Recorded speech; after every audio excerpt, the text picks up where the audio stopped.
आउँदाखेरि तपाईलाई चलाउन दियो मैले खुट्टा टेक्न पर्छ यार अनि खुट्टा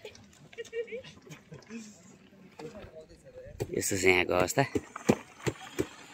अरु गाडी नआइदिएको भए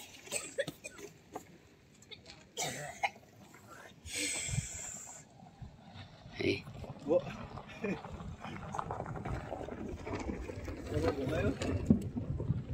तल देखाउनु तल कस्तो छ ठाउँ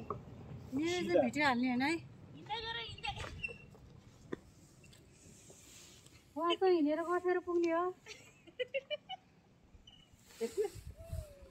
यस्तो भिड छ तल अनि उ आउँछ बाटो राम्रो आउला भने झन् उकालो उकालो उकालो उकालो आउँछ त यार पाहाडीका घरहरू पनि हेर्न सकिन्छ हो त्यो डाँडा छ